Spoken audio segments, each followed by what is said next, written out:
Jaya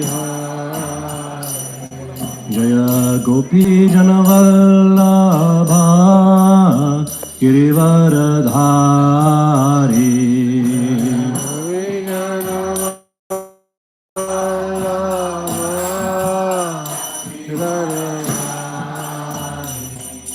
Gopi Janavallabha Girivaradhari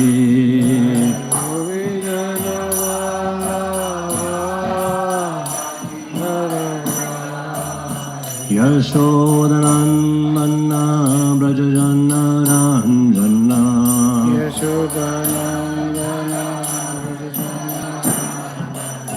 Yashodanandana Brajajana Ranjana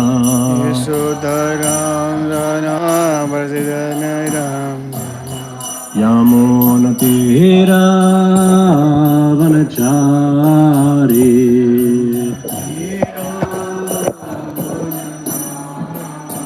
Yamunatira Vanachari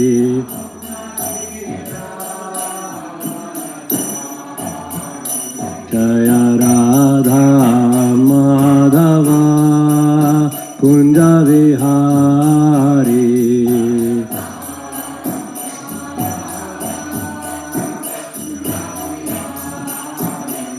Jaya Radha Madhava Kunja Vihari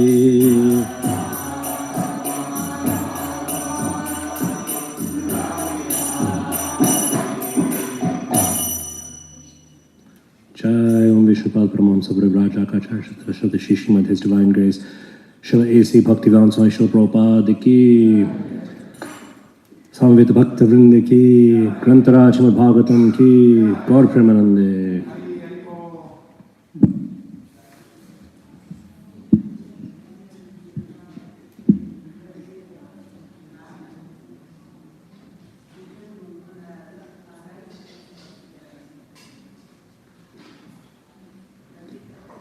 Hare Krishna. So, is there a copy of the Srimad Bhagavatam? Let's see. So it's always wonderful to be here. It's always wonderful to be back in New Vrindavan. My name is Venkatapata. I live in New Jersey, but I feel myself very much connected to New Vrindavan. This is the place that many, many years ago, I was first introduced to this path of Krishna Bhakti. This is the place where I met so many of my teachers, including my Diksha Guru, His Holiness Srila Radhanath Swami Maharaj, and so many things like that. This is the place where I feel like I was able to make a connection to Krishna. And so I was initiated here, and it's always wonderful to be back. It feels like a homecoming, even though I never actually lived here. And every time I come, there's some new development. So I think the last time I gave class, it was a chalkboard. We didn't have this screen. For many years, there was a chalk. For decades. So it's the end of an era and the beginning of a new one. I also appreciate that we have the words to Jaya Radha Madhava. Am I audible, by the way? Can everyone hear me? Before we begin, I'll just say the very first class I gave, I was really fortunate, and I feel like it was the kindness of a devotee named Dayananda Prabhu, who was a disciple of Srila Prabhupada, very senior devotee, disciple of Srila Prabhupada, and he invited me to give a class, and that too at a temple, a little storefront temple called 26 Second Avenue. Please raise your hand if you've been to 26 Second Avenue. So some of you may know, Shameshwari, what's so special about 26 Second Avenue?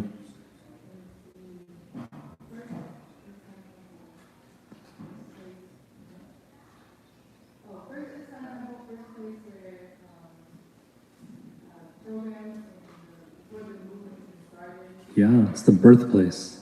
It's the birthplace of the modern Hare Krishna movement. So, amazing place to, so much history, and in that place also to be invited to give class. And it was the first time I ever gave class. I was so nervous, And I knew you were supposed to chant Jai Radha Madhav before the class. And so I sat down and I got the kartals, my hands were shaking, and I started singing. I'm not a singer, as you can tell. So I was so nervous. And in my nervousness, I remember I kept singing Yamuna Nandana and Yashoda Tira Vanachari, which actually makes no sense. It's like on the banks of Yashoda. But I was so devastated. I was like, oh, I blew it. This is the most embarrassing thing. I'll never be asked to give class again. But then after I gave the class, I don't even remember the class. All I remember is how I botched the singing of that song. And then after the class, Dayananda Prabhu said, okay, very nice. So when can we put you on the schedule next? And he signed me up to give another class. And then when I got, so whatever it was, a month or two later, when it was my turn to give a class again, I got there and the songbook was open to Jai Radha Madhav. So I thought it was such a beautiful way of just acknowledging. There was no shaming, there was nothing. It was appreciation and then just, okay, now you just. So I appreciate that the words were on the screen and I kept looking just to make sure I don't make that same mistake like 30 years later. So we're reading this morning from the Srimad Bhagavatam, Canto 3, Chapter 25, Text 14. Chapter 25 is entitled The Glories of Devotional Service.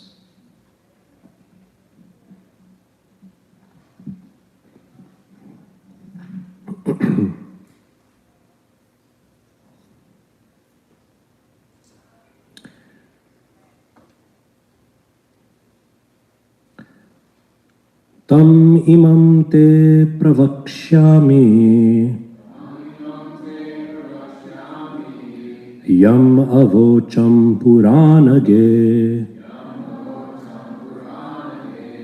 rishinam shrotu kamanam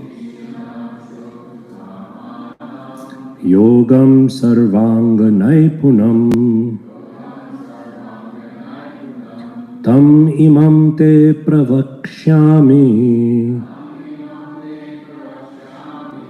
yam avocham puranage rishinam shrotu kamanam yogam sarvanga naipunam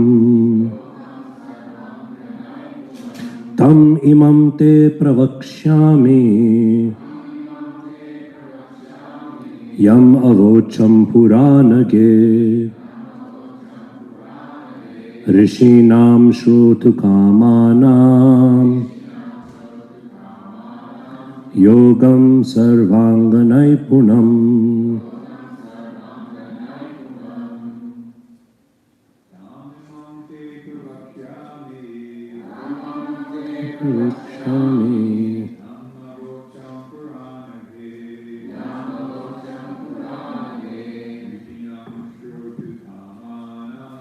Krishnam shrotu kamanam yogam sarvanga naipunam tam imam te pravikshyami yamocham puranage Krishnam shrotu kamanam yogam sarvanga naipunam tam imam te pravikshyami yam puranage Krishnam shrotu kamanam yogam sarvanga naipunam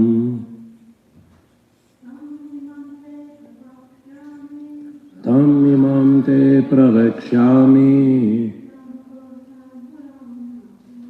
yam avocham puranage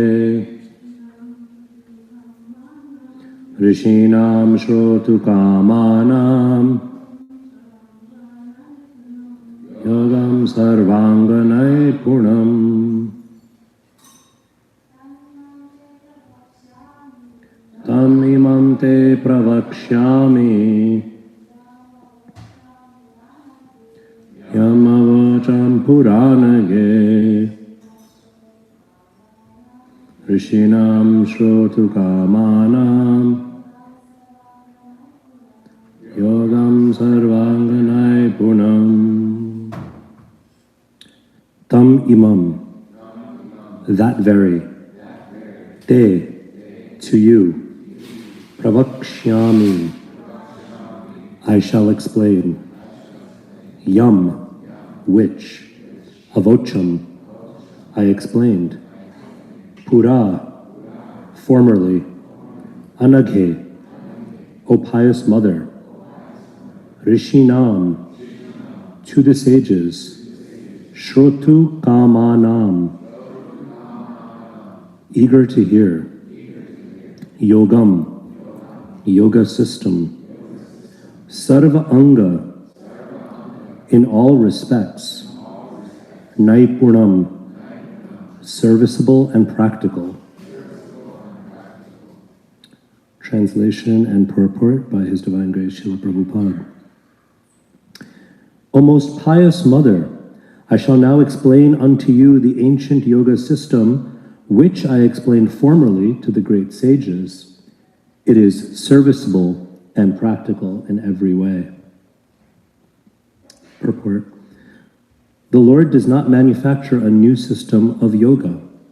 Sometimes it is claimed that someone has become an incarnation of God and is expounding a new theological aspect of the absolute truth. But here we find that although Kapila Muni is the Lord himself and is capable of manufacturing a new doctrine for his mother, he nevertheless says, I shall just explain the ancient system which I once explained to the great sages because they were also anxious to hear about it.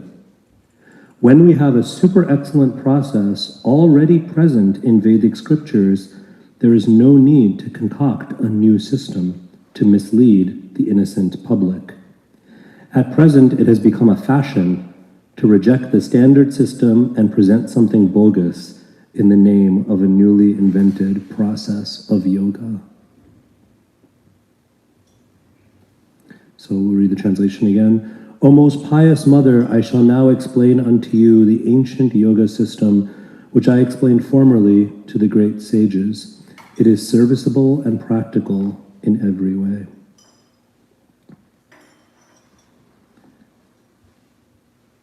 Om Agyantimirandhasya Gyananjana Shalakaya Chakshurun Militam Yena Tasmai Shri Gurave Namaha Vancha Kalpatarubhyascha Kripa Sindhubhya Evacha Patitanam Bhavanebhyo Vaishnavebhyo Namo Namaha Jaya Shri Krishna Chaitanya Prabhu Nityananda Shri Advaita Gadadhar Srivasadi Gaur Bhakta Vrinda Hare Krishna Krishna Krishna Hare Hare Hare Rama Rama Rama Hare Hare.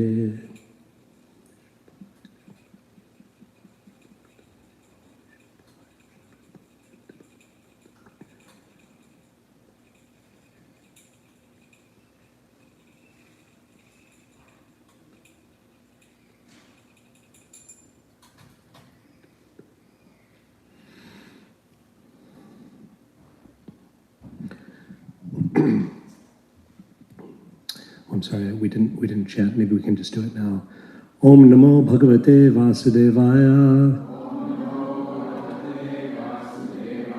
Om Namo Bhagavate Vasudevaya. Om Namo Bhagavate Vasudevaya.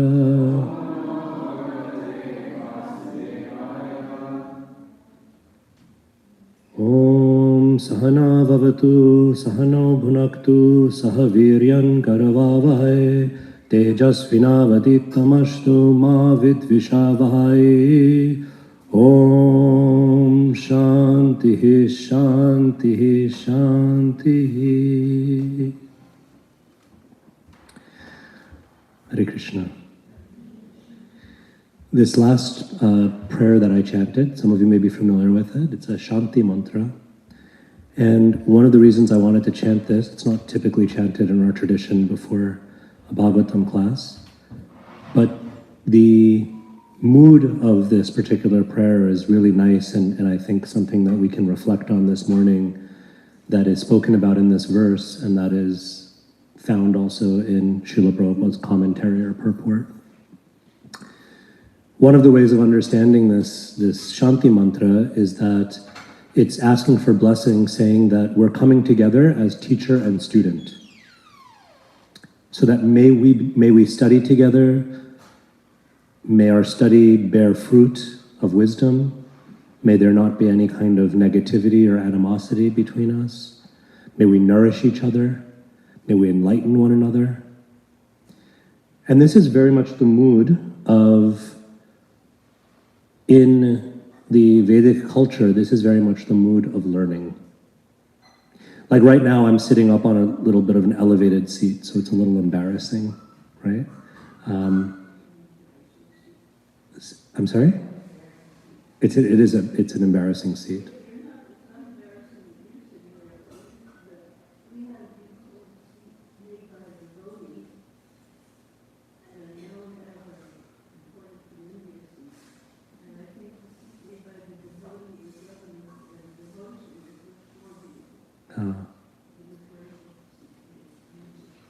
That wasn't the direction I was going in, but it could be embarrassing in different ways. But one of the ways that it might be, we might think of it as embarrassing, or I'm feeling a little embarrassed, is that especially in an assembly where, to sit in front of Malati Prabhu, who's such a pioneer in our tradition, and so many other devotees, it's a little embarrassing to say, well, who am I to think that I'm a teacher? But what the Shanti mantra reminds us, and what this verse, I'd like to just discuss about what this verse is suggesting, is that we all have a role to play as teachers and as students. And for those of us who have an opportunity to teach, although it can superficially feel like, well, I'm on some elevated seat and you're sitting below, and therefore I'm in a superior position and you're in an inferior position, but actually it's a loving exchange. And so whether one is in the position of a teacher or whether one is in a position of student, and then they flip around, because we teach each other, we learn from each other. But as long as we are connected to the source of our teachings, which is, as we'll discuss, which is the previous teachers, in Sanskrit what's called acharya, right? So those who came before us were teaching not only in their words, not only in their katha, not only in their writing, but by their practical example of how they lived their lives. As long as we're connecting to the acharyas that came before us and we're carrying forth what they said, and ultimately, we believe in our tradition, as long as we're connecting to the source of all teaching, who we know by the name of Krishna. He has many names, but the primary sweetest name that we know him by is Krishna. So as long as we're connecting to Krishna and we're connecting to the previous teachers, then we're just playing a role to carry forth that knowledge, that wisdom that is already existing before us. So the student has a role to play, the teacher has a role to play. The student has certain requirements for a student, there's certain requirements for a teacher. And in this verse, there's three that I want to just touch on that come up in this verse. So I work in a university. We just celebrated our commencement, graduation. So the school year is over. But if you're familiar with, for those of you who you may either be a student currently, or you may remember your time as a student, you may have children who are students. So we know that in that kind of educational setting, it's not that anyone can do anything. There are certain prerequisites that a student has, there are certain prerequisites that a teacher has. And if those things are there, then the flow of knowledge, the flow of wisdom works very well. If those things are not there, then there can be problems. So in this verse, there's 3 that are identified, 1 for the student and 2 for the teacher. So the first is for the student. So does anyone, oh yes, it's here on the, you can see the translation. So the speaker, this is Kapila Muni, Kapila Dev, an incarnation of the Lord, and he's teaching his mother. And how does he refer to his mother? He could have used so many words, but what does he say? He calls her pious. He says, "O most pious mother." So the word in Sanskrit that's used in this verse is anaghe. It's translated here as pious, but elsewhere in the Bhagavatam, Srila Prabhupada and other acharyas, they translate this word a little bit differently. Anaghe, same idea, but another more literal meaning of anaghe. Does anyone know? What does agha mean? Anyone? No. There's a snake in Vrindavan with his mouth really big, and all the cowherd boys march into his mouth because they think it's like a cave, and they want to play in that cave, and then Krishna goes in. And what's his name? Aghasura. So why is he called Aghasura? He's a snake demon, but what is his particular quality? So agha, one of the meanings of the word agha is sin, or evil, wickedness. More particularly, when it comes to Aghasura, so one of our acharyas, Bhaktivinoda Thakur, he explained that with the killing of all these demons, there are it's not just the lila, the pastime, but there's actually lessons that Krishna is teaching us lessons by killing each or chastising each demon. Krishna is teaching us, or he's helping us to overcome a particular anartha or a particular deficiency, shortcoming within our hearts. So Aghasura, Agha represents the tendency to be wicked, to be cruel, and especially to be envious. So Agha is that, sometimes it says sin, but it's not sin in the sense of, if you're coming from a Christian tradition, you may be familiar with the idea of original sin. But this is sinfulness in terms of wickedness, in terms of cruelty towards others. When we're cruel towards others, ultimately, Krishna is seated within everyone's heart, so ultimately we're being cruel to Krishna. So this tendency, agha, when we become free of that, one who's free of that is known as anagha. Just like in English, you have an, right? That negates something. So similarly in Sanskrit. So anagha, in this case, means pious, but it also means without this agha, without this sinfulness, this wickedness, this envy, this cruelty. So this is the qualification of a student. He doesn't say because, he does say mother. It's translated as mother. Actually, the word is just anagha, but Srila Prabhupada translates it as almost pious mother. So he recognizes my mother, but it's not that he's just partial that, okay, because this is my mother, I'll teach her, but her character doesn't matter. No, her character matters. The fact that she is anagha, that she is without this cruelty, without this sin, she's free of this wickedness. So now we can look at this, we can look at a verse like this and think, okay, well, I'll come back next year. I'm not qualified to be a student because can I honestly say I'm anagha?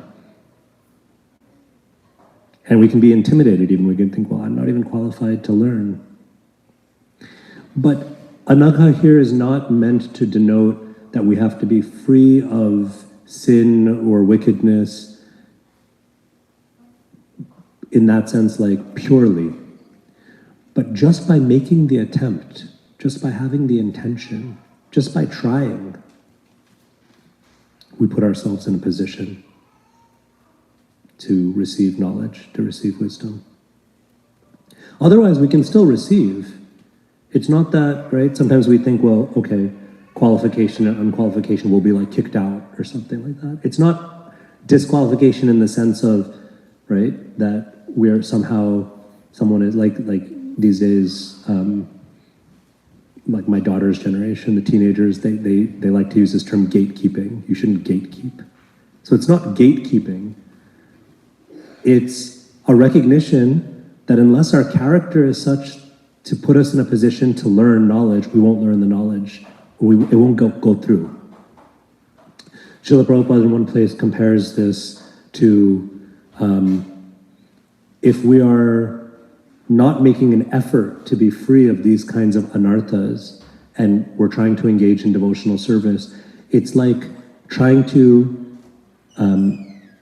tend to a fire or start a fire and you're also pouring water on the fire at the same time. How effective will it be? Barely. There'll be a little bit, there'll be some fire, there'll be some smoke. And from that fire and smoke, you may get a little warmth. But everything you're doing, you're simultaneously undoing when you pour the water. Does that make sense? Simple analogy, but I think it's very profound. Imagine like a yajna is being done, someone's pouring, swaha, swaha, swaha, you're pouring ghee, you're putting oblations into the fire, feeding the fire, and at the same time you're taking a big canister of water and every time. And then you're wondering, why is it taking so long for this fire to get going? It'll take a very, very long time.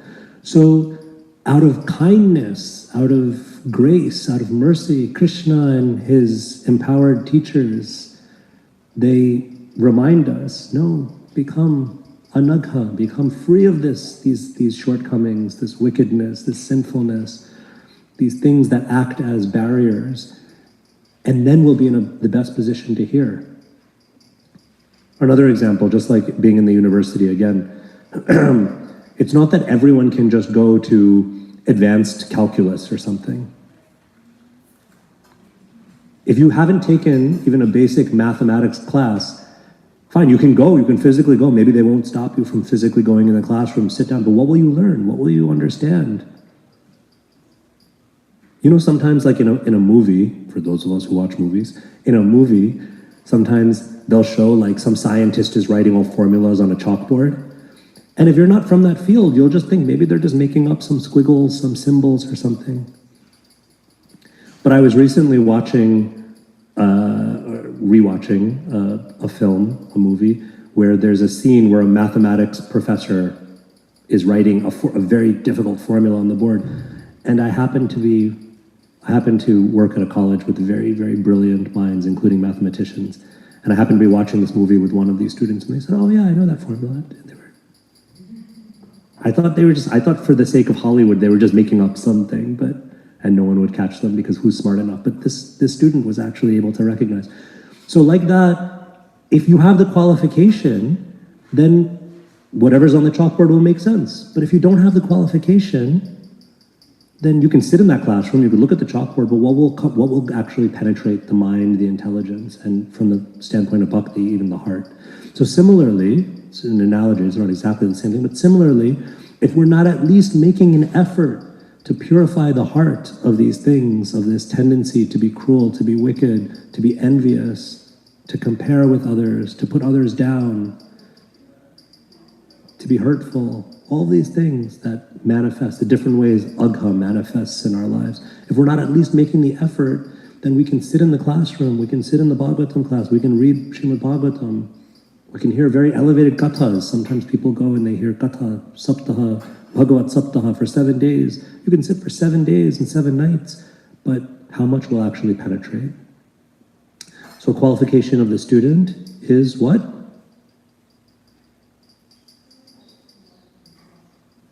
To be receptive, how?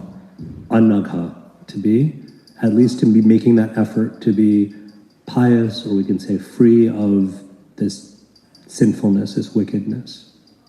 Now there's 2 qualifications that are given for the rest of our time. Maybe we can discuss this. There are 2 qualifications that are given for the teacher. And it's a little subtle, it's not maybe so clear in the verse itself. The first is, what does Kapila Muni say, and Srila Prabhupada spends the majority of the purport really kind of emphasizing this point. What does he say he's going to explain to his mother? An ancient system. And in fact, just to make it very, very clear, he actually even says, which was explained, well, in this case he says, which I explained, but right, which yam avocham pura, that which was explained, that which I explained, pura, formerly, in the past. So why is this important? It's so important, in fact, that Srila Prabhupada makes this like the centerpiece of his commentary on this verse. It's, yes, say that again? It's a bona fide system. That is, yes, that's a term we often use. What makes something bona fide? And what's the opposite of bona fide in ISKCONese? Bogus, which Srila Prabhupada uses at the end of this purport. So what makes something bona fide? Sometimes we use these words. Oh, Prabhu, is that bona fide? No, that's bogus. You're bogus. You're bogus. But what do we actually mean? What is Srila Prabhupada suggesting in this commentary? What is Kapila Muni suggesting? What makes something bona fide? This is going back. It connects with the past. It's not, as Srila Prabhupada writes in the purport here, it's not a manufactured, or sometimes Prabhupada would use the word concocted.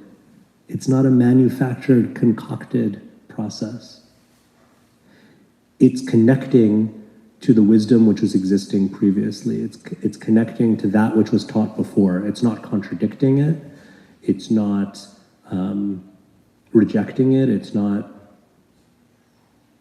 incidental to it. But it's directly connecting to that. It's recognizing the value of that which was explained in the past, and it's reintroducing it to a new audience. In Sanskrit, there's a very beautiful word called parampara, right? So what does parampara mean? Anyone want to give a simple definition of parampara? So the way we usually translate is disciplic succession, which is true. Anyone have a more literal definition of parampara? Anyone know? Mm-hmm. So one way of understanding is param as highest, and para as spiritual, so that's spiritual highest. That's true. It's also like, you can say, param para is that which comes before, right? One thing coming before another thing, coming before another thing, param, param, param, param, param, param. So parampara means connecting to that highest knowledge. That, how do we connect?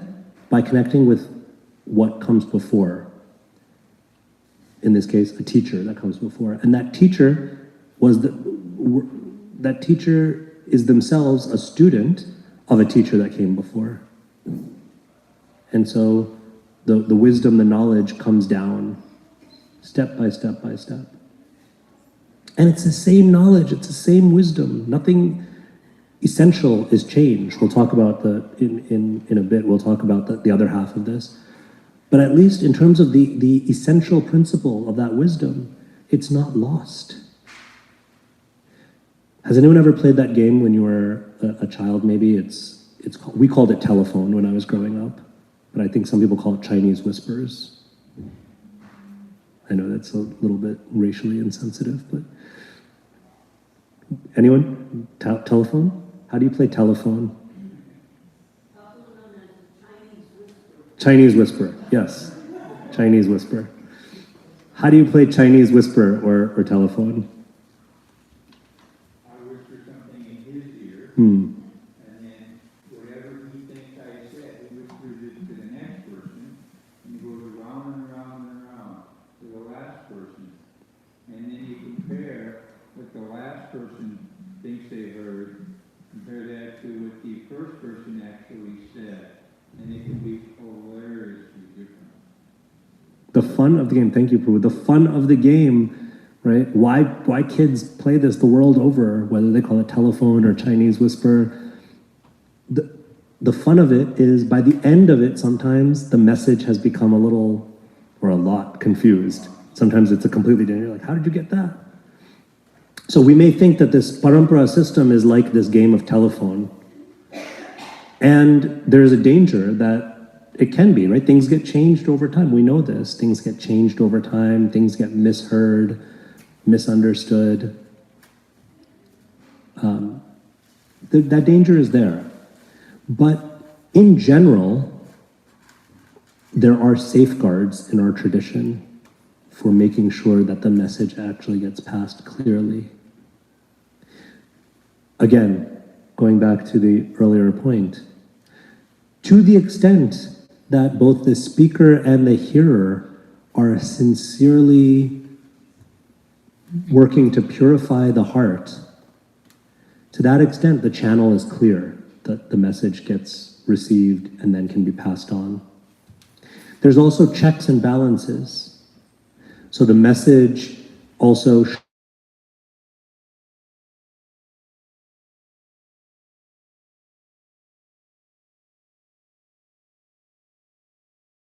spiritually realized people, the sadhus and sadhvis, what they're saying, how they're understanding things, right? So there's this check and balance system. But when the system is working, this is called parampara system, and the message is passed. This was something that Srila Prabhupada was quite adamant about. And as we see in this purport, Srila Prabhupada is making even the point that even Kapila Dev, he was an incarnation, he was an avatar. So if anyone is justified in creating a brand new system, an incarnation of the Supreme Lord, he could do it. He could have said, I've come, I've incarnated for this purpose, so I'm going to teach a brand new system. But even Krishna in the form of Kapila Dev, in this avatar form, even he is setting an example by saying, no, I'm just reintroducing something that I've taught before. In the Bhagavad Gita, Sri Krishna makes the same point. Krishna could have said, okay, Arjuna, I'm going to give you completely blank slate, new philosophy. But what does Krishna say? Really early in the Gita, in the 4th chapter, Evam parampara prapti. This wisdom, this knowledge, it comes in disciplic succession. And I actually have taught this many millennia ago. To who? He gives the example to the sun god, Vivaswan. And then he says, Vivaswan taught it to Ikshvaku. And like that, a chain went. And sometimes there's some disturbance, so Krishna is saying, and so I'm coming to remind. I'm not coming to introduce something new. I'm not coming to manufacture something new. Srila Prabhupada is so strong on this point, contrasting this to what is our tendency? Our tendency, collectively, is we always want to create something new. We always want to concoct some new thing. This is my new trademark thing. It's amazing. I don't know what the particular year is that Srila Prabhupada was working on this canto, but this must have been, what, the early mid-70s? Early 70s. Canto 3, yeah, early 70s. Can you just imagine Srila Prabhupada saying, in the early 70s, at present it has become a fashion to reject the system and present something, a newly invented process of yoga.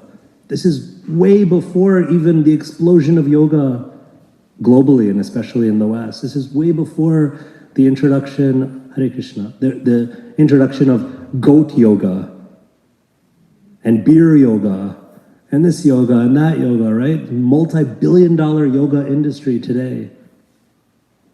But Srila Prabhupada, even back then, was recognizing once we start going in that direction, we're losing something very, very important.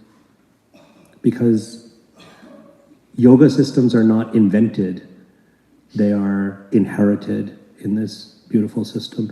And so going back to the qualification of the teacher, what is the qualification of the teacher?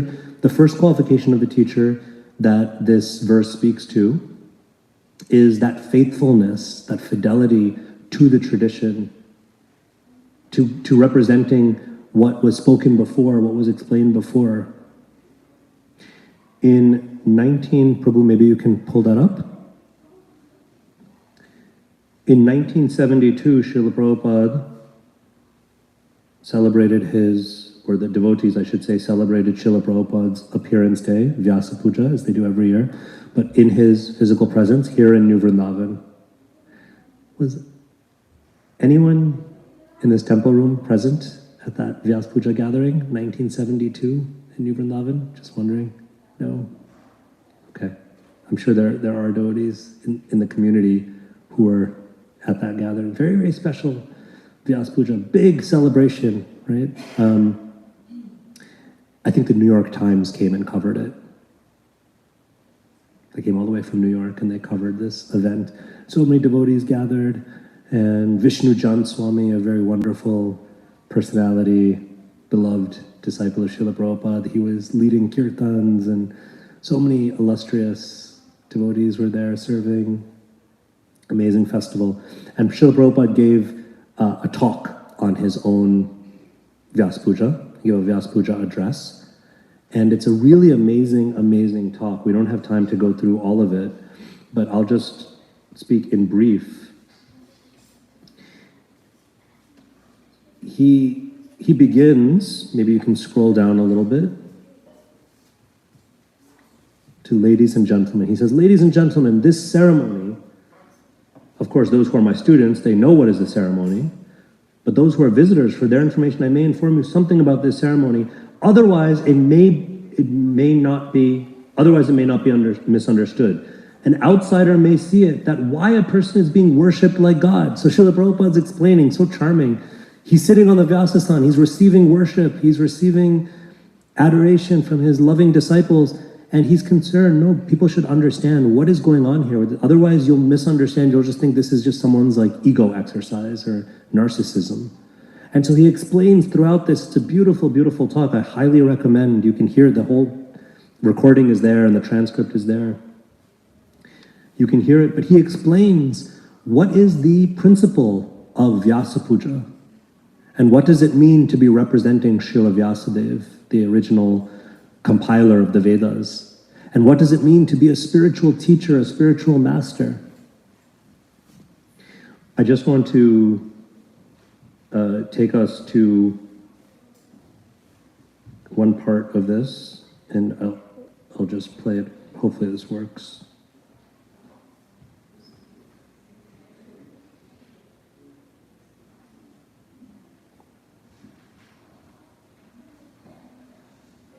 Can we go down to, keep going? If you can go down to the paragraph that begins,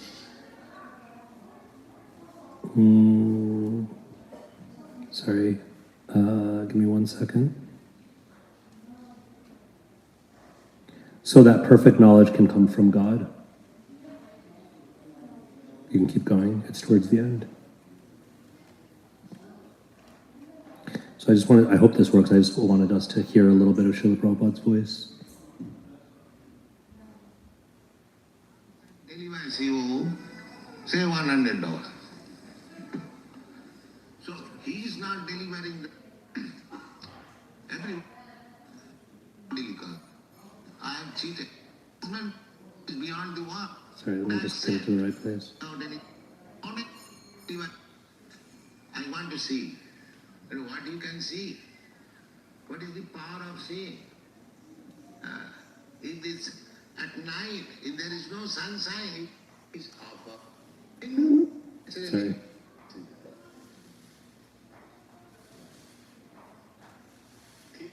$1. Use it. I'm sorry, just give me 1 second.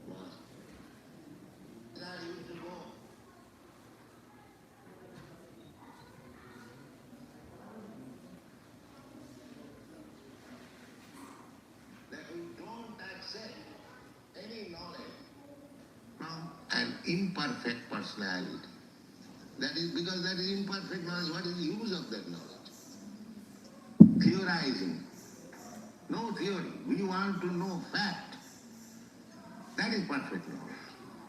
So that perfect knowledge can come from God. And one who distributes that knowledge exactly as God has said, he is perfect.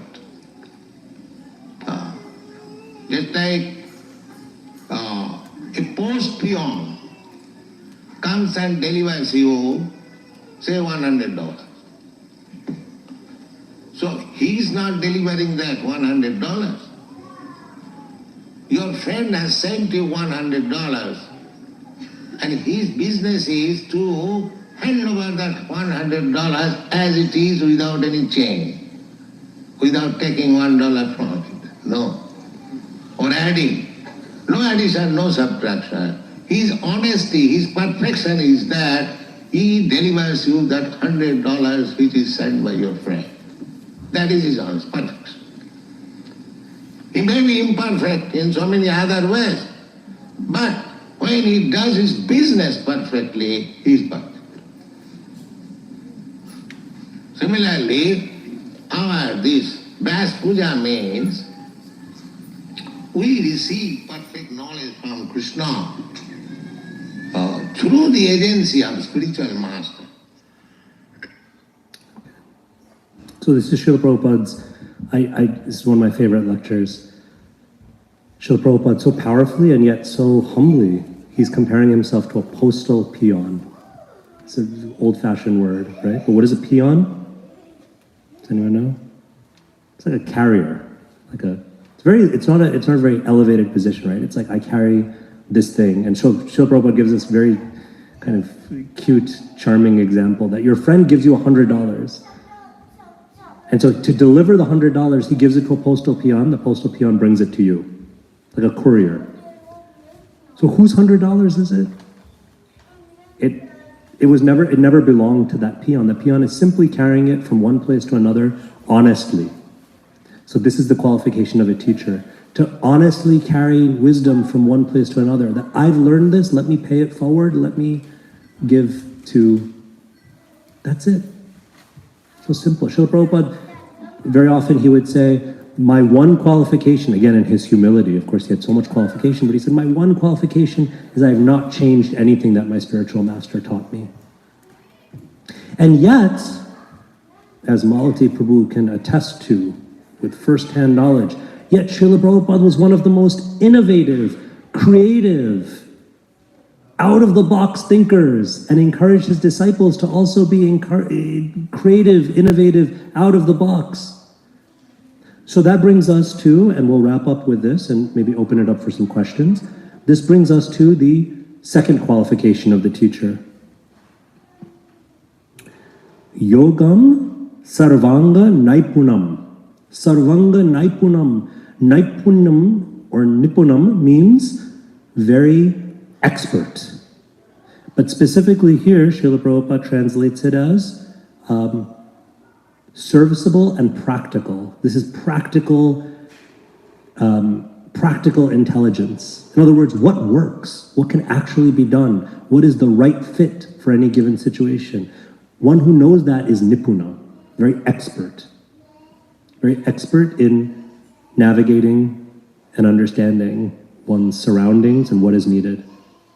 So Srila Prabhupada says, or the verse says, and Srila Prabhupada translates it, as this knowledge, so on the one hand, it's coming from the past. So it's in line with parampara. On the other hand, it is 100% relevant and practical for the audience right now. And this is what Srila Prabhupada was such an amazing example of. As he said, my qualification, I haven't changed anything my spiritual master gave, and yet he wasn't afraid to try so many different things in conveying that same essential message, right? So the principles remain the same. The principles are eternal. The principles are not changed. And yet, how those principles are conveyed, the details, how they're made practical. If Srila Prabhupada came and spoke exactly as Bhaktisiddhanta Saraswati Thakur Prabhupada did, with all due respect, I don't think his mission would have been very successful, because at that time, the audience, they were hearing things in a different way. They had a different language. They had a different understanding. So Srila Prabhupada and so many of our teachers, our acharyas, they were so expert in knowing how to speak to the particular audience in front of them. So when you have this powerful combination, this dynamic tension between, on the one hand, being faithful to the past in terms of the principles, on the other hand, being innovative and practical, that's a very powerful combination. And that is what makes for excellent teaching. If you have too much commitment to the past, okay, commitment to the past is good, but if it's so much so that your audience can't relate, they no longer can actually practice what you're teaching, what good is that knowledge anymore? It becomes like a piece to put in a museum. On the other hand, if we're so innovative, we're so creative, we're so, keyed into the particular contemporary audience that we start going off the path and we start forgetting what are some of the essential principles, essential teachings, then how powerful will our teaching be? It won't be. It'll be empty, it'll be hollow. There's so many people now, anyone with an Instagram account, you can become your own guru. You can set up, try to get some followers, but will you really make an impact? Will you really be able to give what the heart is looking for? So both need to be there. We need to have the preservation of the past through connection to parampara, being faithful, explaining now this ancient yoga system which was explained formerly to the great souls, the great sages, and we need to be nipuna. We need to be expert in how to convey that, how to make that practical and relevant. When that combination is there, and when the sincere, pious, open-minded and open-hearted student is there, then the magic happens. So I'll let it rest there. Thank you so much for this opportunity to speak. We have a little bit of time for any questions, comments, realizations.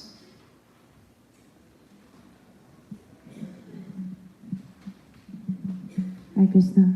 I don't know, maybe it's a little bit not in topic exactly, but for example, for example, in my country, Srimad Bhagavatam lecture. Like, for example, if you're not qualified, you're invited to give Srimad Bhagavatam class, right?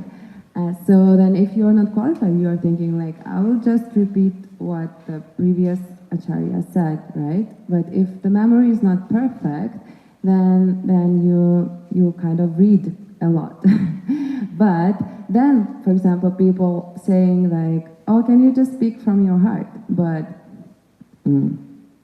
sometimes even from senior devotees, it becomes like some, in our language we call it like old ladies talk, like whatever they hear from radio, they Yeah. So then you needed to find the balance of like pure knowledge, but also like that it's understandable to people, but also like your qualification is limited. So like what to do, to just repeat spiritual master said what he said or something, or even for example fifth canto, like it's so elevated topics like renunciation something. How can you speak from your heart? Yeah. I don't understand like what is the balance of it, for example, by giving. Okay, thank you. I'm going to try to just reflect and summarize really clear your question.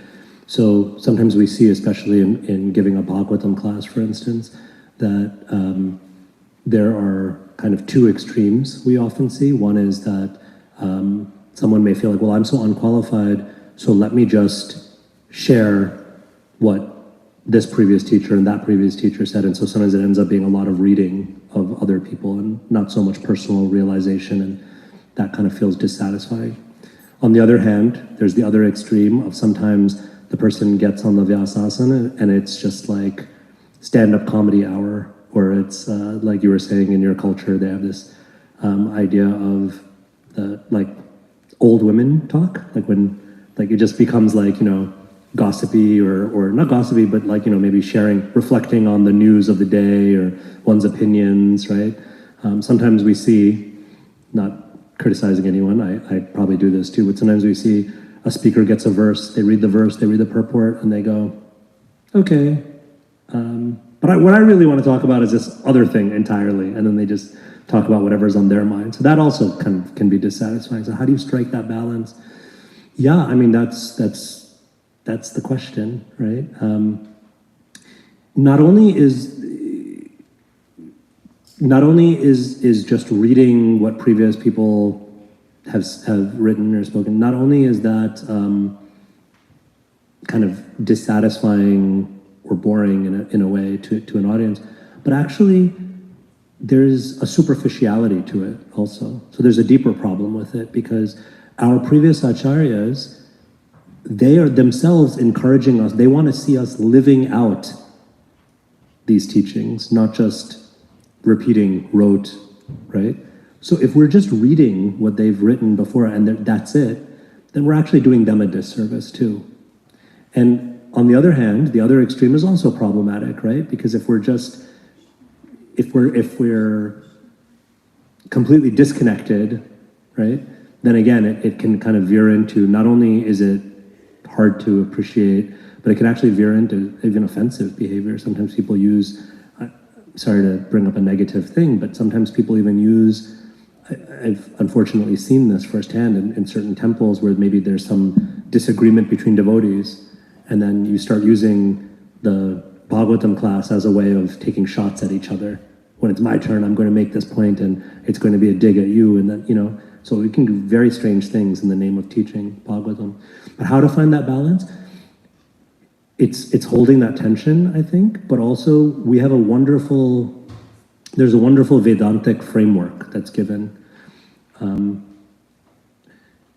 It said first step is Shravanam, so we have to hear, or in this case, read ourselves. But then we don't go straight from Shravanam to giving the class. It goes Shravanam, then Mananam. Mananam means reflection. So we're meant to read, so let's say we're preparing a Bhagavatam class, read the verse, read the purport, hear maybe other lectures that other people have given or other material, hear all that, take all that in, but then spend some time reflecting. Well, what do I think that means? How does that impact me? How do I understand that in relation to other things, other aspects of bhakti that I'm trying to practice, right? So there's some rumination. One of my teachers, Sachinandan Maharaj, he talks about this as like chewing, right? When you have some prasad, usually we chew that prasad. That helps to break it down. That helps to bring out the flavor. It also helps to break it down so that it can be digestible. Digestion actually begins with chewing. So in the same way, if we want this knowledge to actually be something, again, serviceable and practical, it needs to be broken down. That's what that mananam is. And then from mananam, we can get to nididhyasanam. Nididhyasanam means practical application. So as a speaker, we want to give someone practical application. So how do we give them practical application? First, there needs to be mananam, and then in the class, hopefully, I'm afraid to ask now for those of you who are left, but usually I like to ask like those who attend classes I give, okay, so tell me, what are you taking away? What are you taking away from this class? And hopefully there's at least one thing, it could be a small thing even, but there's at least one new insight, one realization, one point of inspiration, one further question to reflect on, whatever it is, but some kind of takeaway. That's called nididhyasanam, practical application, taking away and then trying to implement it in our lives. So that framework I found in the Krishna very, very helpful, because as long as, when I'm preparing a class or even as a student, when I'm hearing a class, I'm constantly thinking about, okay, there's the Shravanam, there's Mananam, there's Nididhyasanam. Is that helpful? I hope that gives some. Yeah, it's called Nididhyasanam. You're welcome. Yes. Thank you. Very, very nice class. Nice presentation. Srila Prabhupada, in his purport, he says, we already have a super excellent process. It's already in place in the Vedic scriptures. And there's no need to concoct anything new. So for me, that's an important takeaway. Because sometimes we hear younger devotees, they'll comment, well, Srila Prabhupada said that, 40 years ago, 50 years ago. And times are different, people are different, circumstances are different, so we don't have to pay attention to that. But here in this purport, Srila Prabhupada is referring to a very ancient system. And he said that, and he uses the term super excellent. So, yes, sometimes the knowledge gets lost. Krishna, it says that himself in Bhagavad Gita. And we see in practical life, like for example, the men that we hired in Bombay to carve the altar there, the chariot, Prabhupada's Vyasasan, the head mystery at the carving shop said, I learned from my father. I can't do everything my father did. He learned from his father, and he couldn't do everything that his father could do. So it's natural that that knowledge is lost in the course of time. But we shouldn't strictly try to apply that to the statements coming from the Guru and the Acharya. Yes, yeah, beautiful. Thank you. I want to say I know we're coming, or we're past time, so I don't want to open a can of worms, so to speak. Everyone knows this expression, opening a can of worms.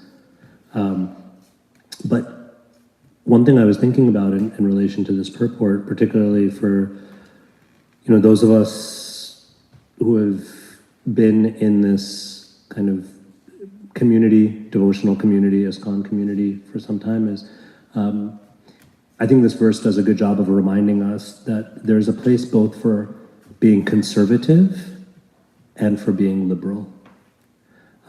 Conservative in the most literal sense of that word. What does it mean to be conservative? We're conserving something. We're conserving the past.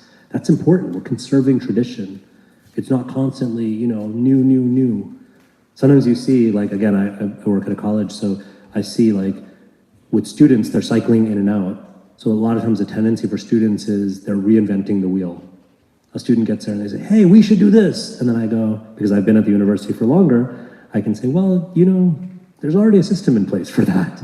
Someone already thought of that 5 years ago, but you weren't here, so you didn't know that, right? So in that sense, being conservative, even though it's kind of gotten a bad rep these days, but being conservative is not a bad thing. It's actually really important. Every tradition needs its conservatism to conserve the traditions, the systems, a super excellent system that we have. And making sure that it's serviceable and practical in every way. So there's also a place for liberality, for innovation, for being progressive, right? Sometimes in the name of conservatism, we can get stuck. Srila Bhaktisiddhanta Saraswati Thakur, who I think of at least, as very conservative. When I read his writing, it's like, wow, this is a very conservative person. But he was considered a radical in his day. And so among certain, caste brahmanas and others, they were very upset. And they were saying, you're doing things, this is not the way it's done. It's supposed to be like this, it's supposed to be like that. And I heard this from Rukmini Devi. She I don't know the exact source of it, but she cites this, that Bhaktisiddhanta Saraswati Thakur, he said, in response to when they were criticizing him in this way, he said, they're like a group of people who want to bathe where the river once flowed, but now the course of the river has changed. But they're so adamant, right, that no, this is the place that you take a dip in the Ganga. So they're bathing in the dust that's there, rather than recognizing, no, the course of the Ganga has actually changed over the decades and centuries, so we should bathe here, right?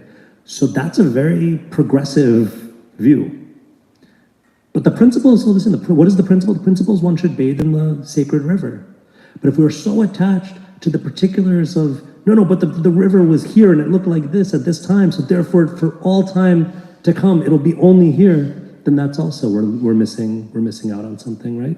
So conservatism and what we sometimes call progressivism or liberalism, both are needed. And so I see, this is my own reflection on this, after doing some mananam, I see Srila Prabhupada here giving us a beautiful formula, reminding us that both are necessary. And I know my own tendencies, I'm not going to talk about my own political leanings, but I know my own tendencies maybe a little bit more towards one way. So this helps to remind me that no, there's value on that in that other way, and it's about striking that balance. I hope that's okay. Thank you. Multiple.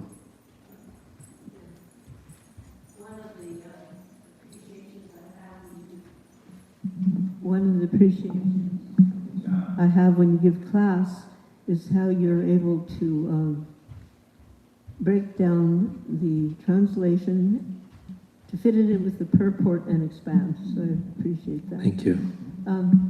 So I have a comment and a question. But first, the question. You were saying Srila Prabhupada was liberal. Quite often among the early peers like Jamuna, myself, I mean, the 67, early 68 people, we would see him as broad-minded. So is there a difference between, as you're using the term liberal, and being broad-minded? Because in our kind of how we were seeing, like even Dina Tarni and I were having this little conversation recently, broad-mindedness includes the conservatism, but is able to expand it and enhance it, you might say. Yeah. And the liberality sometimes appears to be a little loose. So I'm wondering how you see that. That's interesting. I never thought of it in that sense. Of course, one of the reasons I said the can of worms thing is these terms have become, especially these days, so loaded that, you know, in one sense, when I say liberal, I do mean maybe something a little bit closer to this idea of broad-mindedness, liberality. I think, I don't remember the details, but there must be a recording of it. There's a conversation where Allen Ginsberg is talking to Srila Prabhupada and says something about, you know, I don't know if he uses the word conservative, but he's basically making the point that Swamiji, you're quite conservative, and this tradition is, and Srila Prabhupada is sort of like shocked by that, and he says, "What? Like we're so liberal." Like and I think he actually uses the word liberal in that, if I remember. I have to look it up, and I think in speaking about Lord Chaitanya's movement in particular, he says Lord Chaitanya's movement is so liberal. There's so much liberality, actually. So in that sense, using it in a kind of value-neutral sense, not politically necessarily, but liberal in the sense of very, I would say similar to broad-minded, very open, inclusive, right? Focused on kind of broadening the space rather than keeping others out of the space, right? And I think your generation, and particularly the what I call the sort of the Hare Krishna pioneers, I think, and I would love to hear more from you about this, but the way Srila Prabhupada encouraged you all, to me, is like such an illustration of that kind of that spirit of what I call liberality, but one might call broad-mindedness, broad-heartedness. Yes. Sometimes, because Prabhupada, he was so liberal, he spoke the truth, which people saw as very a little restrictive, ouch, did he mean that? He was so liberal, yes, he meant. So one time he was speaking with some parents and made a point, and it was kind of like, ouch, for those who were not familiar, and even for those who were familiar. So one early leader said, well, what Srila Prabhupada meant was, and Prabhupada, no, I said what I meant. He just cut it off right there. He's speaking. And then on another occasion in Paris, there was a big program, very big. And they had the habit, we all had the habit in those days, it seems, of bringing these great big monstrous Vyasa signs wherever we would go, like to airports or to a program. And in this case, it was so large, in one way, the Vyasa sign didn't seem as big as it would in a smaller space. But the French people are very critical-minded. And so he was speaking, but this afterwards, during the end of the speaking, there was some like little heckling. And Prabhupada said, what is this? What is it? He asked this, and he was told, well, this person is, and why are you sitting on that big seat? And Prabhupada said, oh, you become a knower of the Vedas, and you can also sit here and speak, which effectively, diffuse the. shut him down. Oh yeah. that's that. Yeah, there's I've heard that story too, and the French are they're critical, and they're also like the idea of egalitarianism, and that's like their big thing. And so when I was in France, like now it's happening again. Americans weren't much appreciated, and I'm in France. I'm doing the distribution and blah blah blah. And if they found out I was an American, it became a distraction. So I just said I was Irish. They like the Irish, so I became Irish just to get the job done. Yeah. I would love to, and maybe at some point there can be like a little like workshop or something on this, but just the idea, Srila Prabhupada's depth and ways in which he and sometimes exemplified these categories of conservative and liberal, and ways in which he defied the category altogether. And it's like, how do you categorize someone like that? I think it would be amazing to just kind of go through and really reflect on these things. I think you can't categorize Srila Prabhupada. I mean, you can, for the sake of trying to give somebody an understanding, you can say, well, like this, like that, but you can't categorize him. He's totally out of the box, as you might say. Mm-hmm. And there was one other thing. Yeah. Anyway, thank you for your class very much. Thank you. I remember one thing. So you were saying how the Hare Krishna movement took birth at 26 2nd Avenue when you began your class, but when there's the fertilization, you could say, that part, that didn't happen at 26 2nd Avenue. That happened under an American elm tree in Tompkins Square Park. Mm-hmm. The fertilization, and then the birth took place. And the birth at 26 2nd Avenue. Well, I appreciate that. As a New Yorker, both of those are sacred to me, so I appreciate that. Thank you so much. Thank you all so much. I know we're quite late in the day. I don't want to keep anyone from breakfast or anything like that, but yes, thank you so much for this opportunity. Grantaraj Srimad Bhagavatam ki, Jai Srila Prabhupada ki.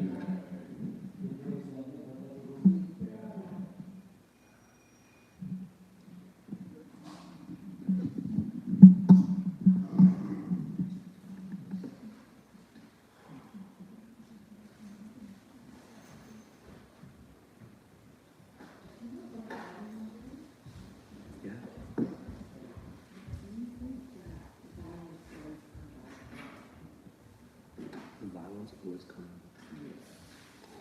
Tell me what your thoughts on this.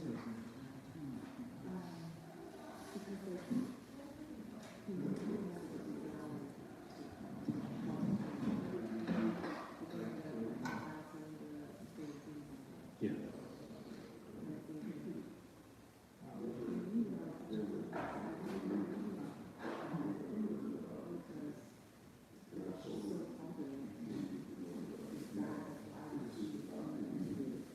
Suruchi. Yeah.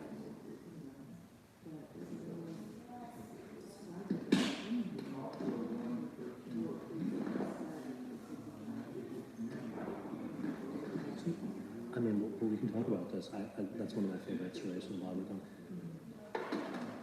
Suruchi is incredibly insecure because she's, even externally, and it's a good lesson for us, I think, because like externally, she's Uttanapada's favorite, right? Queen, she's beautiful.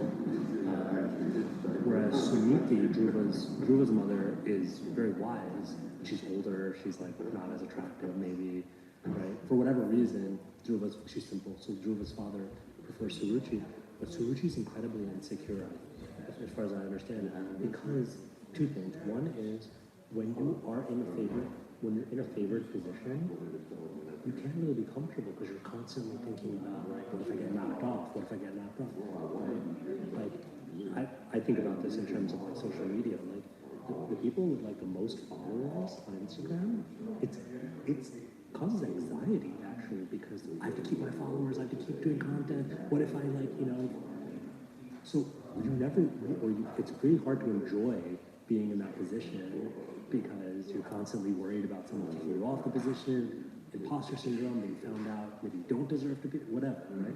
That's one thing. The second thing is Suruchi knows that Suniti is wiser. So she knows that, yeah, fine, the king maybe, she has something that I don't, and maybe the king prefers me and, you know, and therefore like my son or whatever, but the mere fact that she needs to like assert that, there's an insecurity there. And I think that, again, when you see people who are envious, a lot of times there's a deep, almost always, you follow it enough, there's a deep, deep insecurity there.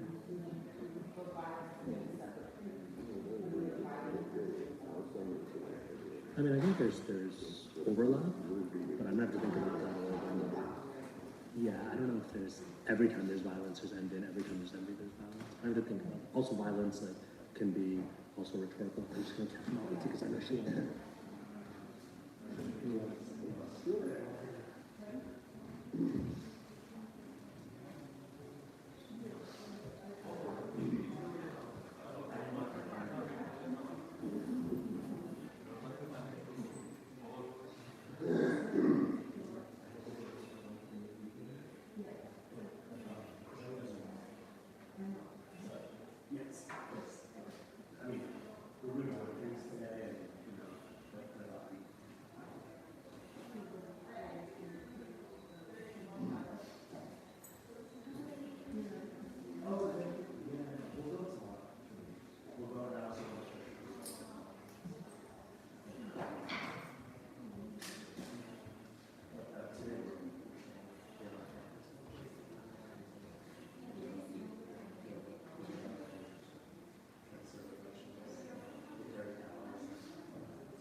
Place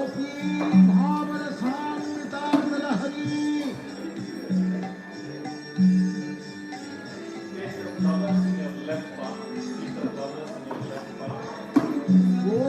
The sound should come out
clear.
Lord.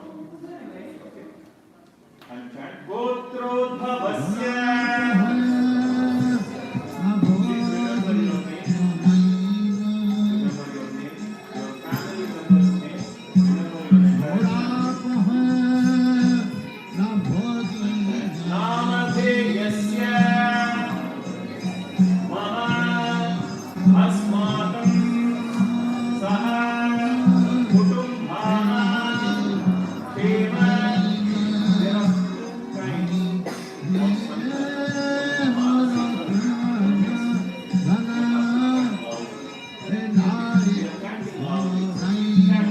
you're asking the Lord for protection. What does the child do when it feels something? It cries. But it voice out for the cry of the Lord. There is nothing to be shy about it. We are friends of the Lord.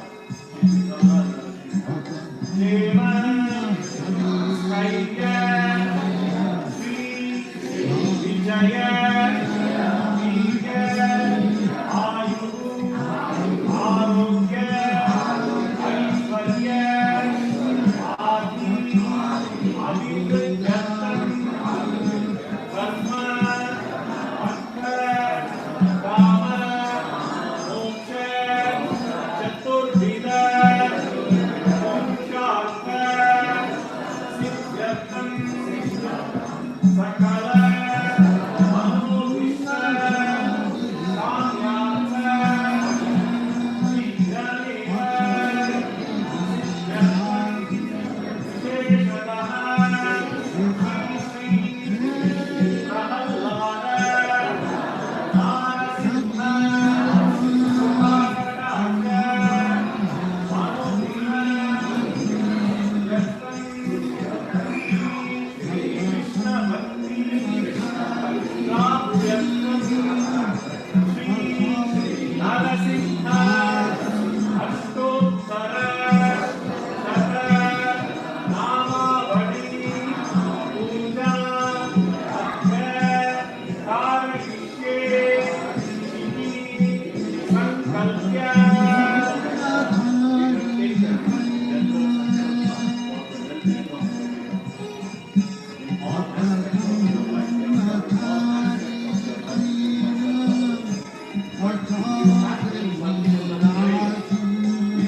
सर्वयंत्र विकाराय नमः।